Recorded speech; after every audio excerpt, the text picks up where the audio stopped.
Ang ganda po ng game na pinakita ko, yung laro po ni Salim Saleh. Dito po sa ginaganap na Sharjah Master 2024. Umulan po ng brilliancy, ang gulo ng laban, lahat sinacrifice, dalawang tore, kabayo, pati Reyna.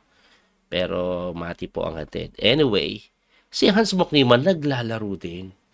At ito pong game na ipapakita ko, laban niya po kay Grandmaster Bakidov ng Uzbekistan. Isa po yan sa member ng Olympiad Champion Team nung nakaraan, no?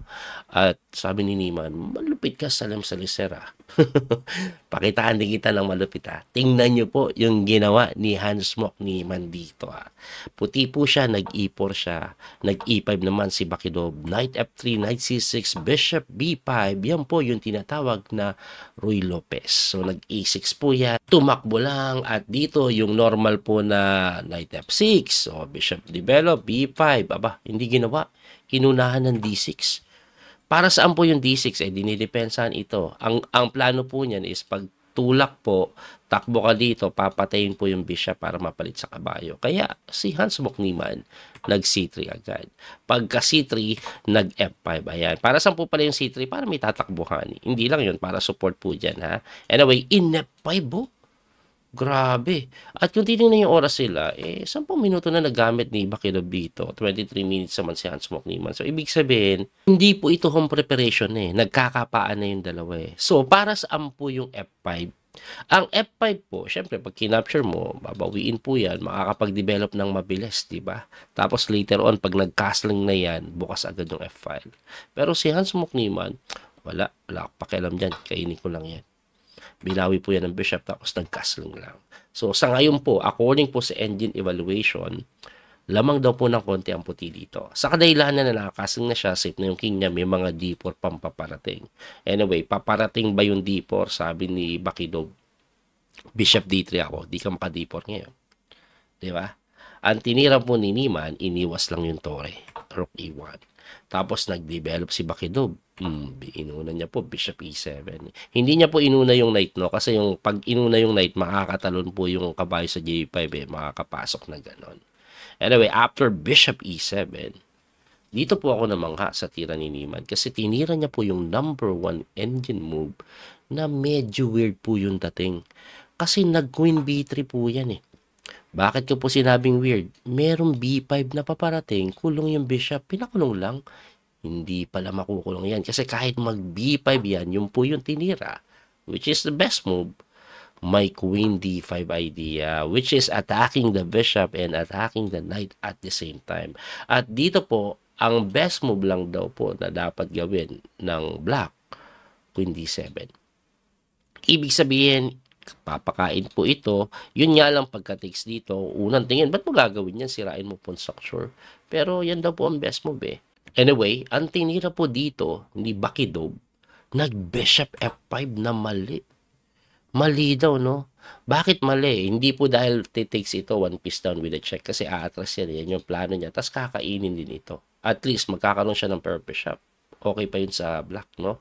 Kaso, ang tinira po ni Niman, Bishop B3 lang. Anong meron, no? Di kakainin ko next move, may check ako doon. Aba, it's all part of the plan pala. Ang tinira, King D7 lang. Kining mo ba lang mga sir? Tumakbo lang yung king sa gitna na kung saan tagilid na pala.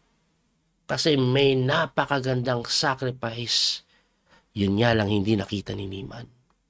Ang tinira po kasi ni Niman, Knight D4, which is good pa rin, winning pa rin. Kaso, na-miss niya po ito. Rook takes lang po sa may E5. Pag tinakes po yan ng knight, hindi pwede po na may knight takes check. Pag bumaba ka doon, mate. Pag bumaba ka dito, kain tore, mate. Diba? Of course, hindi kakainin yan. Tingin ko nakita ni Niman yung rook takes E5. Kaso, ang problema, nakakailang yung knight F6. Anong meron sa knight F6? Atakado yung reyna Pag gumalaw yung reyna, saka nakakainit. Actually, kulong pala yung reyna Walang mapuntahan. Pero na-miss ni Niman, may tirang matindi pala dito. Rook takes E7 lang. Hanip, no? Pag kinapture mo ng king or even queen, libre po yung bishop Pero pag kinapture ng knight, yan po yung medyo nakakatakot dyan kasi atakado reyna, depensado bishop, wala ka ng check ng queen, halos trap eh. Ito na lang square mo. Aba, mali pala yun. Kasi mate into, knight check, pagtakbo, ganun. Na-miss ni Neiman yan. Balik natin, no? Panalo agad eh. Pero hindi niya nakita yon. Ang tinira niya nga po is knight d4.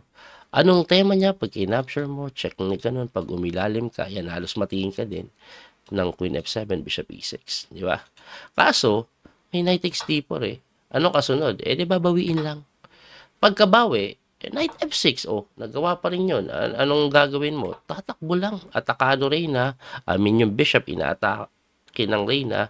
Nag-bishop g4, win lang po sa g3, and then kinapture yung pawn sa e5 libre. Of course, pag hindi niya tinik, siya yung kakapture. Tapos tinirahan lang ni Neiman ng h3.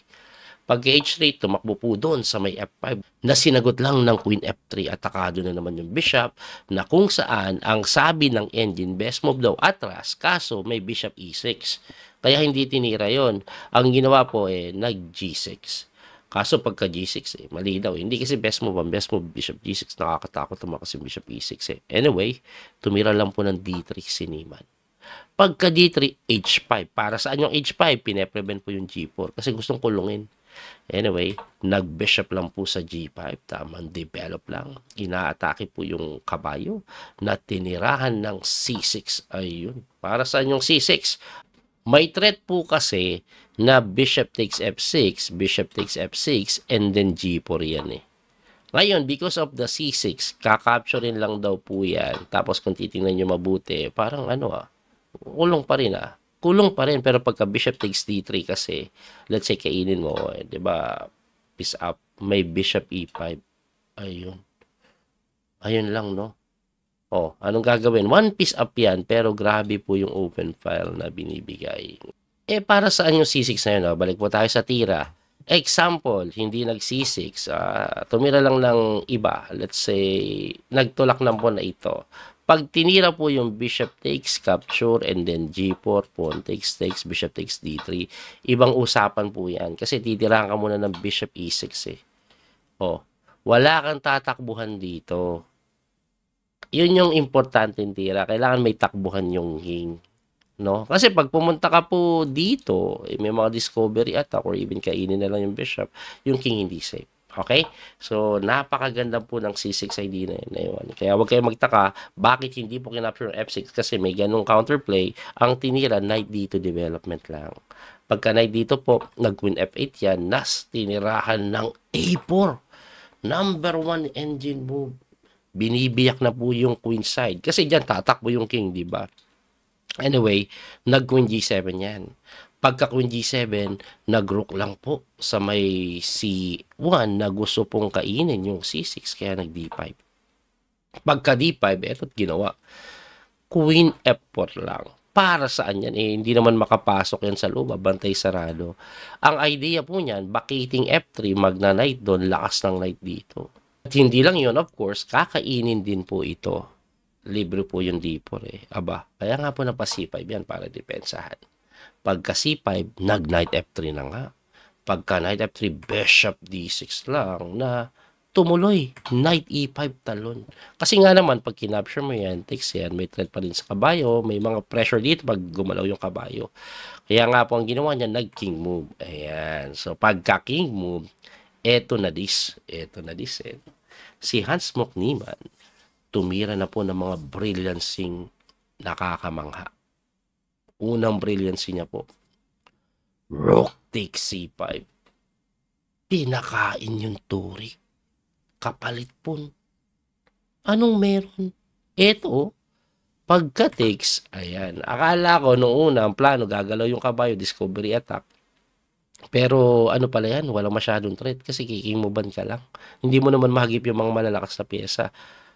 Aba, eto pala yung plano. Rook c1? Pipin lang.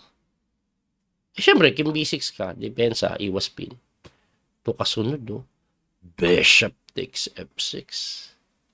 Anong meron?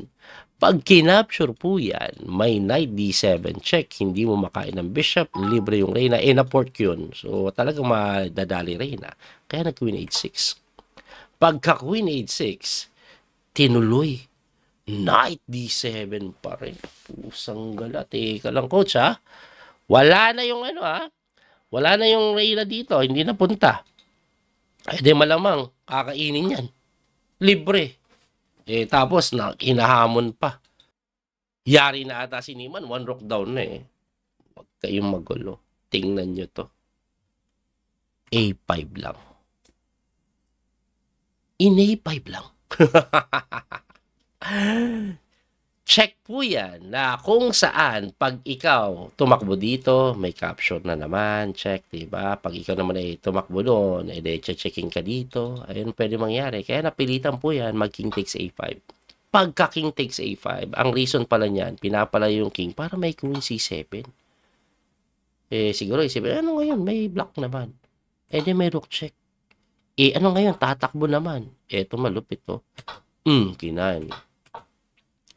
Ano ngayon, tatakbo lang naman. Di, kainin lang natin yung bishop sa B6. At sa ngayon, kung titingnan nyo, quality down si Hans Mukniman. Pero yung king, nangingisay. At ang ginawa niya, quality down pala, kain pa ako isang. Sige nga, anong gagawin mo? Sinimplihan lang. Queen takes D4. Wow. Para saan? Mamatihin po. Kaya nag-rook HC8. Ayan, niligtas yung tore, dipensado pa. Tumira lang po ng queen takes D5. Check na naman. Tumakbo po yan. Ayan, dyan sa sito. Hindi pwede dito kasi may check eh. Anyway, pagtakbo po sa king C2, tumira po si Hans Mukniman ng B4 lang. Para saan yung B4? May mga idea po siya. Pwede po kasing check-in dito. Ayan o. Tapos check-in doon. Sunod-sunod na yan eh. Mamamati. Kaya walang maitira. Aba, mamatihin na. Mate in 8 na nga eh.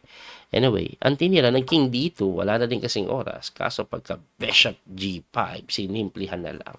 Dali Reyna. Tapos yung king, medyo alanganin pa rin. Naparesign. Ito pong si Bakido. By the way, yung king dito, para pagka-check po doon, gusto palang magharang yan. Grabe si Hans Mukniman, no? Hanap yan, pinalawa yung king. Grabe, ah. Matindi po. Nakakabilib si Hans Mukniman dito. Anyway, sana po nag-enjoy kayo. May natutunan. Abangan nyo po yung mga parating nating video. Muli ito po ang inyong coach, Speedy Master Daniel Causo. Don't forget to like and share at paki-follow at subscribe po yung ating Facebook page at YouTube channel. Maraming salamat. Bye-bye po. Thank you. Oy, may TikTok din pala ako. Biyahirong Coach Official. Check nyo, TikTok. Bye-bye. That little mouse, 'cause I'm an albatross.